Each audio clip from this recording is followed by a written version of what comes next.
Good evening students.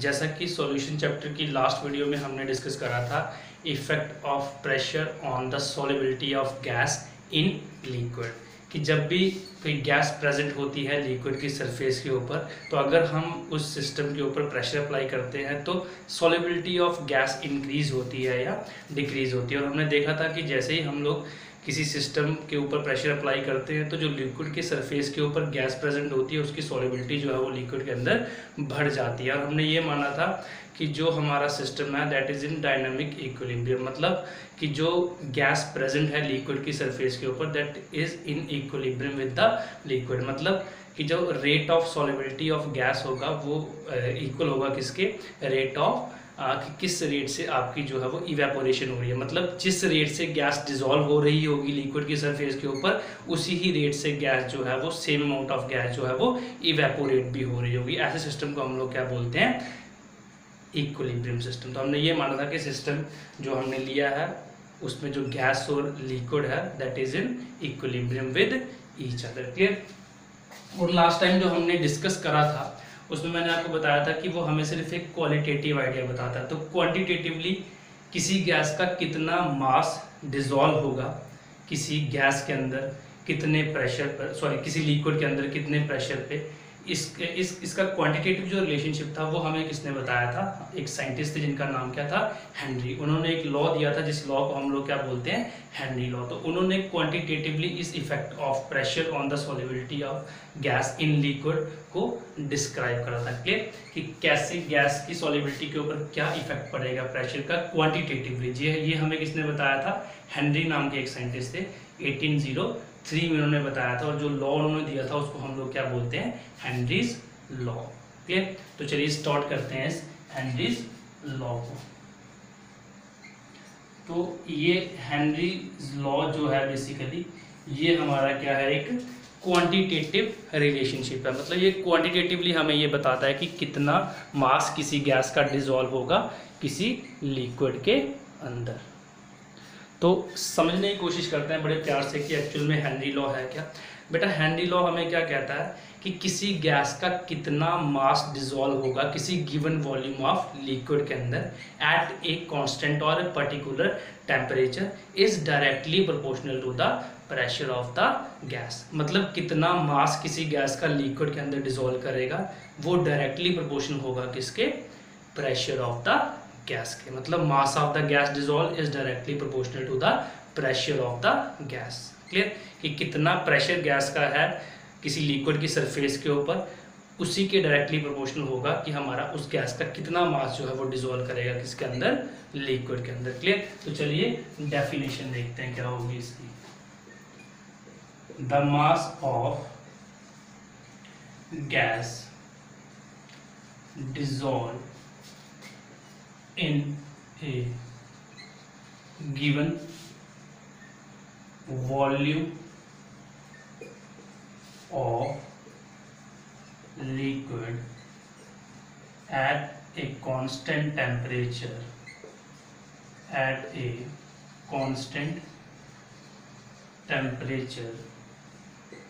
is directly proportional to the pressure of gas present in equilibrium with the liquid। Clear. Henry law की statement क्या थी कि कितना mass gas का dissolve होगा in a given volume of liquid at constant temperature. क्योंकि अगर हम टेम्परेचर चेंज करेंगे तो आपको पता है टेम्परेचर चेंज होने से भी सॉल्युबिलिटी क्या हो जाती है, चेंज। क्लियर। तो टेम्परेचर को कांस्टेंट रखना है। कांस्टेंट टेम्परेचर पे कितना मास ऑफ गैस डिसॉल्व करेगा किसी गिवन वॉल्यूम ऑफ लिक्विड के ऊपर, वो किस बात पे डिपेंड करेगा, वो किसके डायरेक्टली प्रोपोर्शनल होगा कि वो गैस जो लिक्विड की सरफेस के ऊपर प्रेजेंट है उसका कितना प्रेशर है। क्लियर। तो मतलब सीधा सा यहाँ पे रिलेशन मिलता है हमें कि mass of the gas is directly proportional to the pressure of the gas present in equilibrium with the liquid. जैसे कि मैंने आपको पहले ही बताया कि कंडीशन हमने क्या लेनी है सिस्टम की, कि सिस्टम किसमें है, इक्विलिब्रियम में। क्लियर। तो क्या डेफिनेशन होगी, the mass of gas dissolve in a given volume of liquid at a constant temperature is directly proportional to the pressure of gas present in equilibrium with the liquid. Mass किसके directly proportional होगा, कितना mass dissolve होगा, that is directly proportional to the pressure of the gas. Clear. तो mathematically यहाँ पे क्या relation निकल के आता है हमारे पास कि pressure is directly proportional to the, या ऐसे लिख सकते हैं हम लोग, mass is directly proportional to the pressure of the gas. Clear. तो m किसके बराबर होगा, अगर हम लोग यहाँ से प्रोपोर्शनलिटी को हटा दें तो कोई कांस्टेंट आता है, तो m किसके बराबर होगा, k p के बराबर। क्लियर। यहाँ से सीधा सा रिलेशन आ जाता है, mass of the gas is directly proportional to the pressure of the gas, और अगर हम लोग कांस्टेंट ऑफ प्रोपोर्शनलिटी को हटाते हैं तो कोई कांस्टेंट आता है, तो वो कांस्टेंट लगाया तो m किसके बराबर आ गया, k p के बराबर। This is the mathematical relation for Henry's law. Clear. तो this is the mathematical relation for Henry's law. अब हम लोग जानते हैं कि यहाँ पे m क्या है, m is equal to the mass of gas. Clear. And p is what, pressure of the gas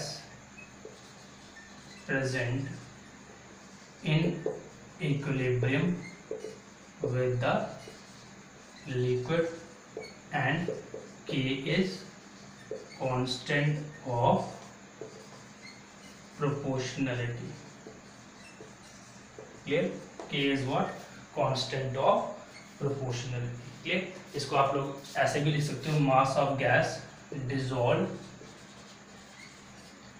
in unit volume of solvent, है ना, in unit volume of solvent. Okay, so this is mathematical relation and definition for Henry's law. Clear? This is Henry's law. Clear? हमने जान लिया कि m क्या है, यहाँ पे p क्या है और k क्या है, और इस k की वैल्यू जो है वो डिफरेंट फैक्टर्स पे डिपेंड करती है, जैसे गैस का नेचर कैसा होगा, टेम्परेचर कितना है, प्रेशर कितना है, इन सब बात पे k की वैल्यू डिपेंड करती है। अब हेनरी लॉ को एक और तरीके से भी डिफाइन करा जाता है। क्लियर। ये तो हमने मास के टर्म में समझा। अब जैसे कि मैंने आपको पिछली वीडियो में बताया था कि हमारा कितना अमाउंट गैस का डिसॉल्व हो रहा है, कितना मास गैस का डिसॉल्व हो रहा है, या बेसिकली कितना अमाउंट गैस का डिसॉल्व हो रहा है, सॉल्युबिलिटी क्या है। जब हमने solubility of gas in liquid की डेफिनेशन पढ़ी थी तो हमने ये बोला था कि सॉल्युबिलिटी को हम लोग नंबर ऑफ मोल्स की टर्म में भी रिप्रेजेंट कर सकते हैं, मोलरिटी जैसे, है ना, या फिर हम लोग मोल फ्रैक्शन की टर्म में भी रिप्रेजेंट कर सकते हो। अगर आप किसी ने मेरी लास्ट वीडियो नहीं देखी है तो वो solubility of gas in liquid की वीडियो देख लो, वहाँ पे मैंने समझाया हुआ है कि जो सॉल्युबिलिटी ऑफ गैस है इन लिक्विड को, उसको हम लोग मोलरिटी या मोल फ्रैक्शन की टर्म में भी डिस्कस कर सकते हैं, रिप्रेजेंट कर सकते हैं, क्योंकि कंसंट्रेशन जो टर्म्स हैं वो भी तो हमें क्या बताती हैं, सॉल्युबिलिटी ही बताती हैं सॉल्यूट की सॉल्वेंट के अंदर। क्लियर। तो सॉल्युबिलिटी ऑफ गैस को हम लोग किसकी टर्म में रिप्रेजेंट कर सकते हैं, मोलरिटी या मोल फ्रैक्शन की टर्म में भी रिप्रेजेंट कर सकते हैं। क्लियर। तो यहाँ पे हम लोग मास की बात कर रहे हैं, तो हेनरी लॉ की एक डेफिनेशन और भी है जहाँ वो किसकी बात करता है, सॉल्युबिलिटी की बात करता है। क्लियर। तो चलिए वो डेफिनेशन भी देख लेते हैं। तो थोड़ा सा चेंज है उस डेफिनेशन में, वो डेफिनेशन देखते हैं क्या है। आप लोग ये भी डेफिनेशन लिख सकते हो, दूसरी लिखने की ज़रूरत नहीं है, तो चलिए, लेकिन फिर भी मैं आपको बता देता हूँ कि दूसरी डेफिनेशन हमारे पास क्या है। तो दूसरी डेफिनेशन क्या है, the solubility of a gas in liquid at a particular temperature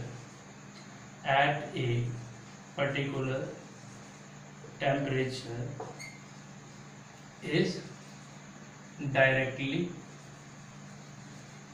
proportional to the pressure of gas present in equilibrium with the liquid at that temperature. Clear.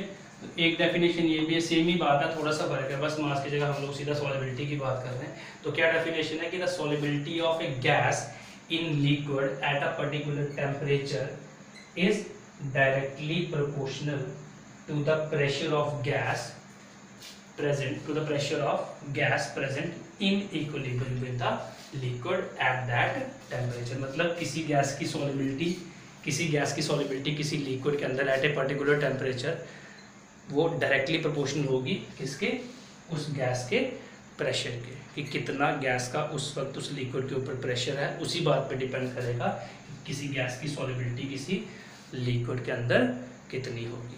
Clear?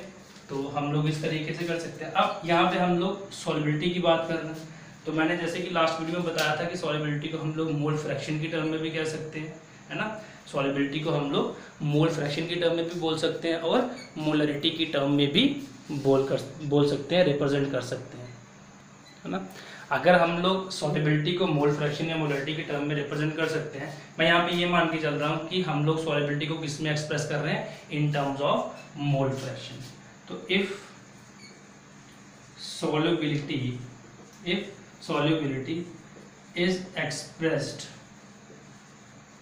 in terms of mole fraction, है ना, in terms of mole fraction, then हमें solubility हम कैसे decide करेंगे, जितने mole fraction हमारे gas के dissolve होंगे लिक्विड के अंदर, हम बोलेंगे उतनी ही ज़्यादा क्या है, सॉलिबिलिटी। तो मतलब इनडायरेक्टली जो मोल फ्रैक्शन है वो हमें क्या बताएगा, solubility of gas in liquid, है ना, क्योंकि हम लोग मोल फ्रैक्शन में ले रहे हैं गैस। तो जितने ज़्यादा मोल फ्रैक्शन किसी गैस के किसी लिक्विड के अंदर डिसॉल्व होंगे, तो इसका मतलब क्या है, उतनी ही ज़्यादा उस गैस की क्या है, सॉलिबिलिटी है। तो हम लोग सॉलिबिलिटी को किसकी टर्म में एक्सप्रेस कर रहे हैं, मोल फ्रैक्शन की टर्म में। बहुत इंपॉर्टेंट पॉइंट है ये, पॉइंट समझ लो कि हम लोग सॉलिबिलिटी को एक्सप्रेस कर रहे हैं किसमें, मोल फ्रैक्शन की टर्म में। तो मतलब जितने ज़्यादा मोल फ्रैक्शन आपके किसी गैस के डिसॉल्व होंगे लिक्विड के अंदर, उसका मतलब क्या है, उस गैस की सॉलिबिलिटी उतनी ही क्या है, ज़्यादा है उस लिक्विड के अंदर। क्लियर? तो अगर सॉलिबिलिटी को हम लोग मोल फ्रैक्शन में एक्सप्रेस करते हैं तो हम लोग कैसे लिखेंगे इसको, मोल फ्रैक्शन को आपको पता है एक्स से रिप्रेजेंट करते हैं। क्लियर? तो एक्स ऑफ द गैस, मैं यहाँ पे कुछ लेट नहीं कर रहा हूँ, मैं सीधा कह रहा हूँ कि मोल फ्रैक्शन ऑफ द गैस, फिर वो किसके डायरेक्टली प्रोपोर्शनल हो जाएगी, सॉलिबिलिटी किसके डायरेक्टली प्रोपोर्शनल है बेटा, यहाँ पे देखो प्रेशर की, है ना। तो सॉलिबिलिटी को किसकी टर्म में लिख रहे हैं, मोल फ्रैक्शन की टर्म में लिख रहे हैं, तो फिर मोल फ्रैक्शन ऑफ द गैस किसके डायरेक्टली प्रोपोर्शनल हो जाएगी, प्रेशर ऑफ द गैस की, प्रेशर ऑफ द गैस, क्योंकि सॉलिबिलिटी को मोल फ्रैक्शन में एक्सप्रेस कर रहे हैं, तो फिर मोल फ्रैक्शन किसके डायरेक्टली प्रोपोर्शनल हो जाएगा, प्रेशर ऑफ द गैस के बराबर। क्लियर? तो यहाँ से क्या आ जाएगा, mole fraction of the gas is equal to K dash into pressure of gas. यहाँ से मैंने प्रोपोर्शनलिटी का साइन हटाया, तो यहाँ पे क्या आ जाएगा, कांस्टेंट आ जाएगा। यहाँ से जैसे ही प्रोपोर्शनलिटी का साइन हटाऊंगा तो क्या आ जाएगा, कांस्टेंट आ जाएगा, and that constant will be K dash. अब इस एक्सप्रेशन को हम थोड़ा सा एक्सटेंड कर सकते हैं। देखिए यहाँ पे अगर मैं K डैश को उठा के यहाँ ले आऊँ, तो x ऑफ गैस या mole fraction of gas upon, या ऐसे लिख सकते हैं हम लोग 1 upon K dash is equal to P of gas. अब K डैश है या 1 अपॉन K डैश है, ये भी क्या होगा, अगर ये कांस्टेंट है तो ये जो वैल्यू है, ये वैल्यू भी क्या होगी, ये कांस्टेंट। तो इसको मैं किसी नए कांस्टेंट के बराबर लेट कर लेता हूँ। It implies pressure of gas is equal to, अब ये भी कांस्टेंट है, ये भी कांस्टेंट है, तो दोनों को मैं किसी एक कांस्टेंट के बराबर लेट कर सकता हूँ। तो let that constant be KH, और साथ में mole fraction of the gas. मैं इस एक्सप्रेशन को ऊपर लिख रहा हूँ, pressure of the gas is equal to KH into mole fraction of the gas. ये दोनों कांस्टेंट है ना, दिस इज ऑलरेडी कांस्टेंट, 1 भी कांस्टेंट था, तो दोनों को मैंने किसके बराबर लेट कर लिया, एक नए कांस्टेंट के बराबर, and that constant will be KH, and this KH is called Henrys constant. This KH is called Henrys constant. Clear? This KH जो आपको दिख रहा है बोर्ड पे, this is Henrys constant. Clear? तो हमने नई डेफिनेशन पढ़ी कि किसी गैस की सॉलिबिलिटी कितनी होगी, that is directly proportional to the pressure of the gas. किसी गैस की सॉलिबिलिटी कितनी होगी लिक्विड के अंदर एट अ पर्टिकुलर टेम्परेचर। देखिए टेम्परेचर को पर्टिकुलर कांस्टेंट रखना बहुत ज़रूरी है, क्योंकि टेम्परेचर को अगर चेंज करेंगे तो सॉलिबिलिटी क्या हो जाती है, चेंज हो जाती है। लास्ट वीडियो में हम लोग ये बात पढ़ चुके हैं। क्लियर? तो क्या सॉलिबिलिटी होगी, that is directly proportional to the pressure of gas. तो तो जैसे कि मैंने बताया था कि सॉलिबिलिटी को मोल फ्रैक्शन या मोलरिटी किसी में भी एक्सप्रेस कर सकते हैं, तो यहाँ पे मैंने मान लिया कि मैं सॉलिबिलिटी को एक्सप्रेस कर रहा हूँ किसमें, मोल फ्रैक्शन में। तो अगर सॉलिबिलिटी को एक्सप्रेस कर रहे हैं in term of mole fraction, तो जितना ज़्यादा मोल फ्रैक्शन किसी गैस का होगा किसी लिक्विड के अंदर, तो उतनी ही ज़्यादा उसकी क्या होगी, सॉलिबिलिटी। क्योंकि मोल फ्रैक्शन हमें क्या बताता है, अमाउंट ही तो बताता है। तो जितना ज़्यादा अमाउंट होगा उतनी ही क्या होगी, सॉलिबिलिटी होगी। Clear clear. तो जितनी ज़्यादा मोल फ्रैक्शन होंगी उतनी ही क्या होगी, सॉलिबिलिटी। उसके बाद फिर हमने ये मैथमेटिकल रिलेशन निकाला कि अगर सॉलिबिलिटी को मोल फ्रैक्शन में एक्सप्रेस कर रहे हैं तो mole fraction is directly proportional to the pressure of gas, और प्रोपोर्शनलिटी को हटाएंगे तो कोई कांस्टेंट आएगा। थोड़ा सा मैंने रीअरेंज किया इस इक्वेशन को, तो ये किसके बराबर आ गया, P gas is equal to mole fraction of gas into 1/k dash. अब ये ऑलरेडी कांस्टेंट है तो 1 भी क्या होते हैं, कांस्टेंट वैल्यू, तो दोनों को डिवाइड करेंगे तो नया क्या आएगा, कांस्टेंट ही आएगा। तो let that constant be KH। मैंने इस कांस्टेंट को क्या लेट कर लिया, KH। तो यहाँ से मेरे पास ये एक एक्सप्रेशन आ गया नया, and this KH is what, Henrys constant. ये KH हमारे पास क्या है, हेनरीज कांस्टेंट। तो this is your complete Henry law. I hope आपको क्लियर हो गया होगा कि हेनरी लॉ हमें क्या बताता है। क्लियर। तो दिस इज हेनरी लॉ। तो चलिए अब कुछ इंपॉर्टेंट चीज़ों को डिस्कस कर लेते हैं हेनरी लॉ के बारे में। तो अब हमने देखा कि जो हमारे पास ये हेनरी लॉ है, ये बेसिकली जो रिलेशन हम निकालते हैं मैथमेटिकल, ये किस किस में है, basically relation solubility of gas और प्रेशर के बीच में ना। बाकी जो के है वो तो हमारा क्या है, कांस्टेंट। तो चलिए हम लोग ग्राफ बना के देखते हैं कि अगर हम लोग pressure of the gas and mole fraction of gas के बीच में एक ग्राफ प्लॉट करते हैं तो हमें क्या रिजल्ट देखने को मिलता है। ओके, तो अगर बेटा हम लोग प्रेशर ग्राफ बनाते हैं किसके बीच में, pressure of the gas and mole fraction of the gas के बीच में, तो हमें क्या मिलती है, एक स्ट्रेट लाइन मिलती है passing through the origin. Clear. जब भी बेटा हम लोग क्या करेंगे, प्रेशर ऑफ द गैस और मोल फ्रैक्शन ऑफ द गैस, या ऐसे कहिए सॉलिबिलिटी ऑफ द गैस के बीच में एक ग्राफ बनाने की कोशिश करेंगे तो हमें क्या मिलेगी, we will get a graph in which straight line is passing through the origin। जिसमें एक स्ट्रेट लाइन बनेगी, ग्राफ जो होगा वो क्या होगा, स्ट्रेट लाइन होगा, और जिसमें जो स्ट्रेट लाइन है वो पास करेगी कहाँ से, ओरिजिन से पास करेगी। क्लियर। और इस लाइन की स्लोप क्या होगी बेटा, इस लाइन की स्लोप क्या होगी, स्लोप क्या होती है बेटा, slope is equal to tan theta, है ना।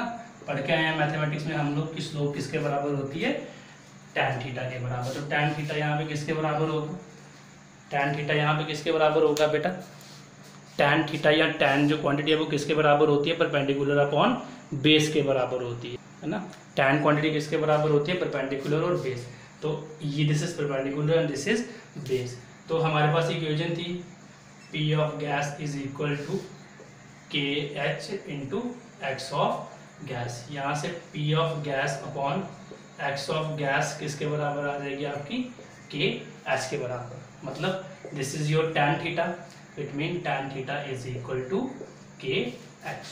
तो your slope of the straight line that passing through the origin is equal to KH। This KH is the slope of this straight line, है ना। Clear हो गया होगा। tan theta is what, perpendicular upon base, तो this upon this, मतलब pressure of gas upon mole fraction of gas, और वो किसके बराबर है हमारे पास, KH के बराबर। हमने ये वाला रिलेशन यूज करा, तो इसका मतलब है स्लोप ऑफ द लाइन किसके बराबर आ जाएगी, KH के बराबर। whenever you are plotting a graph between pressure of the gas and the solubility of gas, you will get a straight line passing through the origin, और उसकी slope क्या होगी, KH। Clear. This is the graph. Clear बेटा।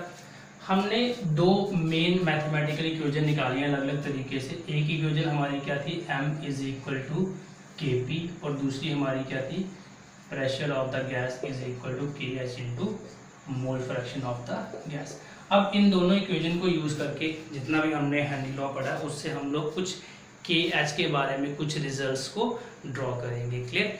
कि KH की value किस किस बात पे डिपेंड करती है और KH के बढ़ने से या कम होने से क्या क्या फ़र्क पड़ेगा। बेसिकली हम लोग कह सकते हैं कि हमने सिग्निफिकेंस पढ़ना है यहाँ पे, सिग्निफिकेंस ऑफ KH। कि KH के बढ़ने से या कम होने से या KH किस बात पे डिपेंड करता है, वो सारी चीज़ें हमने यहाँ पे पढ़नी है। क्लियर। तो सबसे पहले मैं बात करूँगा कि KH decreases with increase in solubility of gas at same pressure। Clear. KH की वैल्यू जो है वो डिक्रीज करती है अगर हम लोग सॉलिबिलिटी को क्या करते हैं, इंक्रीज करते हैं। Clear. At same pressure. Clear. KH decreases with increase in solubility. अगर आपकी सॉलिबिलिटी बढ़ेगी गैस की तो KH की वैल्यू क्या होगी बेटा, डिक्रीज होगी। Clear. At same pressure. Clear. Decreases, या हम लोग ऐसे भी कह सकते हैं कि the greater the value of KH the lower will be the solubility. Clear. ऐसे भी कह सकते हैं और ऐसे भी कह सकते हैं कि the greater will be the value of KH, lower will be the solubility. जितनी ज़्यादा KH की वैल्यू होगी उतनी ही क्या होगी, हमारी सॉलिबिलिटी की वैल्यू जो है वो उतनी ही कम होगी, सॉलिबिलिटी उतनी ही क्या होगी, कम होगी। हम लोग ऐसे भी लिख सकते हैं कि greater the KH, greater the value of KH, lower will be the solubility,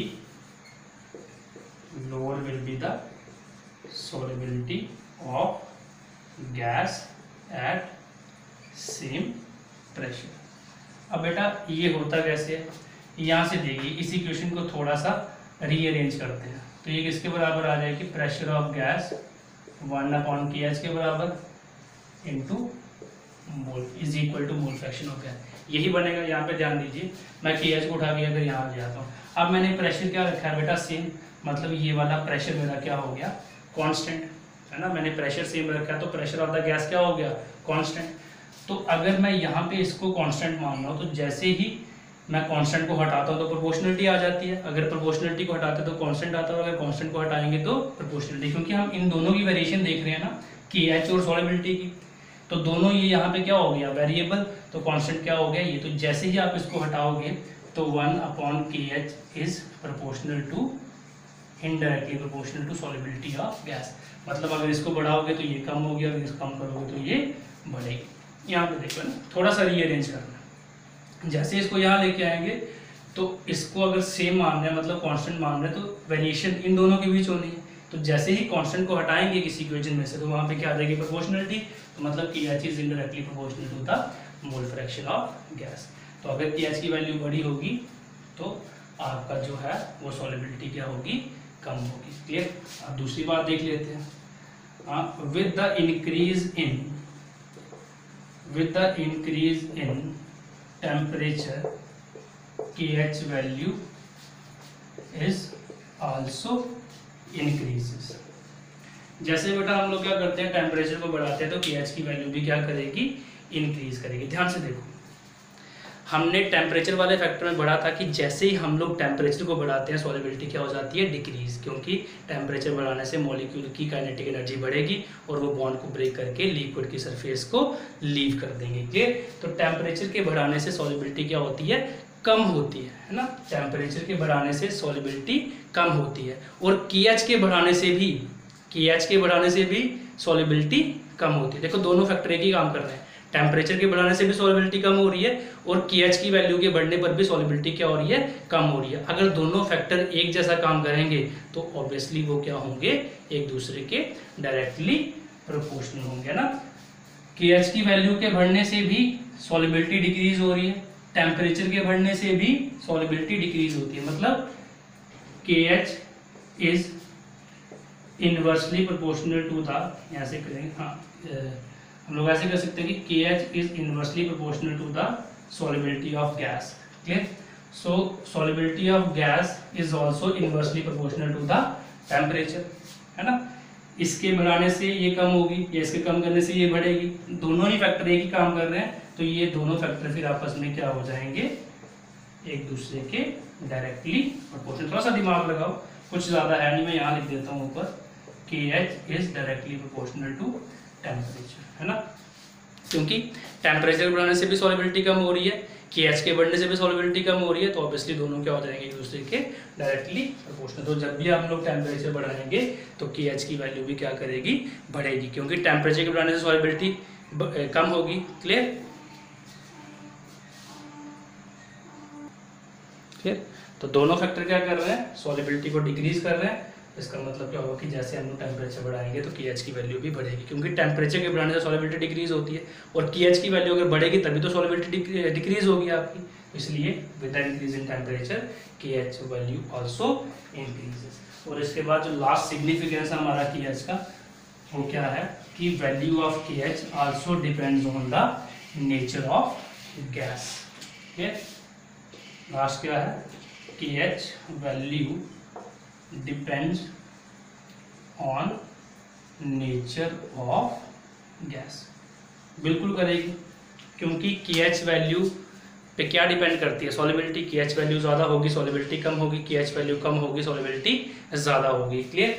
तो अब किसी गैस की सॉल्युबिलिटी नेचर ऑफ गैस पे भी तो डिपेंड करती है ना। हर गैस सेम सॉल्वेंट के अंदर एक ही अमाउंट में सॉल्युबल तो हो नहीं सकती है ना।